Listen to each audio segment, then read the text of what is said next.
This is a fan-generated show. If you would like to support us, please go to jamieglazov.com, and also don't forget to subscribe to our YouTube channel.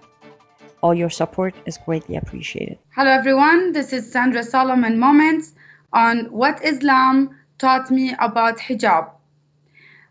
Since I was young, at age of 9, they start forcing me to wear the headscarf. We lived in I was raised in Saudi Arabia, 100% Sharia law constitution since I was 9 years old. So starting from very early age, we were forced to wear the headscarf, and later on, the mid school and high school, they forced us to cover our faces as well. And that was one of the main reasons that makes me question Islam and start to rebel and not wanting to wear it. And I felt has nothing to do with the morality and the decent of the women wherever they behave, because what they told us when we were young, that you are like a candy, and if you are a covered candy, the flies will not come on it. But if you are open, the flies will come on it. The flies here representing the men. And they teach us that if you are covered, you're going to be protected from every like a sexual verbal harassment, or you're going to be protected by being raped or being harassed and all that. But living in Saudi Arabia, what I noticed in the malls, in the markets, even around the Kaaba, when the people do the pilgriming, the Hajj or the Umrah, which is I faced it myself when I went to do the Umrah, that many women get sexually harassed around the Kaaba. The fact that it's very jammed, very busy, lots of people, crowded, and there is no separation, and everyone is mixed.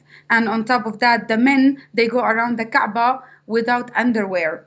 So they have their private parts touching the women's bodies, and that was many add to the reason that makes me know that Islam, it's not from God, it cannot be from God. It's the hijab, it's nothing but added on from the culture. And later on, when I did my studying and my search, I discovered that the hijab actually was brought to the Muslim women from Umar ibn al-Khattab, one of the caliphates, when he came to Muhammad, the founder of Islam, when he told him, cover your wife, after he saw Sauda, one of the Muhammad's wife, at the dark, when the women used to go for like a washroom at night time. And at that time, when the Muslims, they had so many sick slaves, after they do the jihad and the conquest,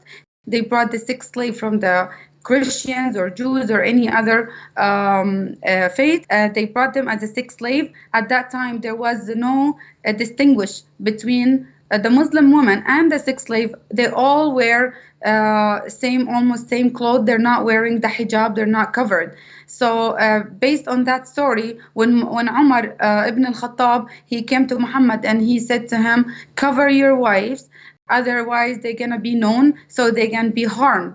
Therefore, Muhammad claimed that he received a revelation, supposedly from Allah, from God, and saying, oh, the Prophet, tell your wife and the wife of the believer to cover themselves, not for them not to be known, so they're not going to be harassed. So basically, from this story, we know that hijab came actually to distinguish between the Muslim women and the sick slave. So that's why until today, when the Muslim men harass the woman who's not wearing the hijab or even rape them, to them under Sharia law, there should not be, it's not considered a crime. There should not be punishment. So that's why many Muslim men, they go and harass and rape the Christian girls or any other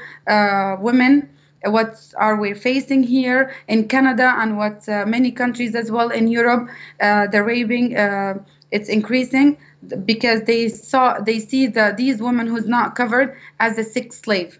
And that's this coming from the teaching of the Quran and the Hadith, according to the life of Muhammad. And on top of that, if the Quran really gonna prevent men to look at women or the young girls not in a sexual way, we face like so many stories, like Nujud Ali, a story, who was forced into the marriage at age of 9 years old until she fought for her divorce, and she gained it.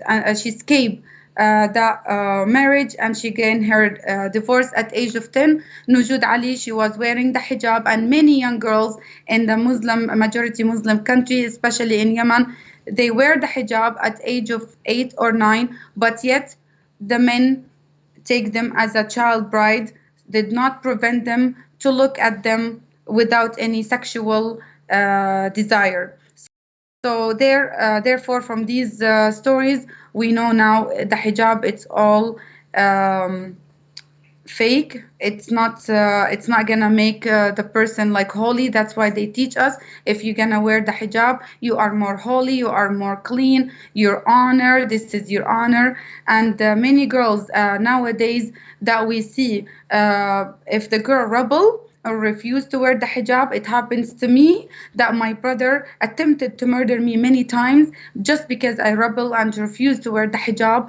If it wasn't for my grandma, I would have been killed. And we see the honor killing, the Shafia girls that happen in Canada. They got killed just because they refused to wear the hijab. And there's thousands and millions of stories that around the majority Muslim country around the globe as well. And the stories of the many girls, they got their face attacked by acid. They threw acid on their faces, especially in Iran, in Afghanistan, in Pakistan, all these countries. Many girls, they face attacked by the acid just because they refuse to wear the hijab, or their hair showing a little bit under from the scarf. And from all these, we know that the Sharia law, it's a man-made law. It's a hijab. It's not gonna add any respect or holiness to the woman. The cleanness, it's within. It's from the heart.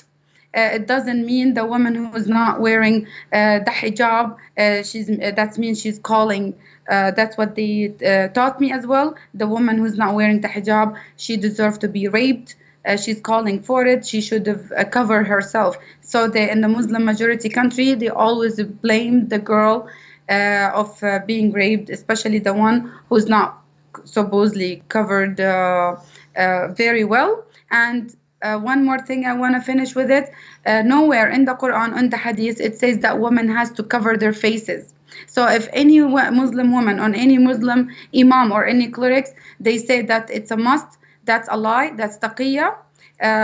Not nowhere in the Quran, in the Hadith, it says that women should cover their faces fully. And this one that we calling on the governments to look into it, that's against the law, that's against the safety as well.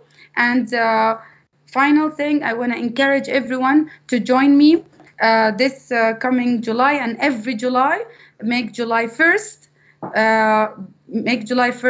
International Burn Hijab Day. You can look at the video on YouTube. It's there. So join us. Join this call to stand up for all these women who been oppressed, forced to wear the hijab, and they've been killed just because they refused it, or they got their face attacked by acid. And thank you so much for watching. And don't forget to support the channel by going to jimmyglazov.com. And also don't forget to subscribe to the channel. Thank you so much, and more to come.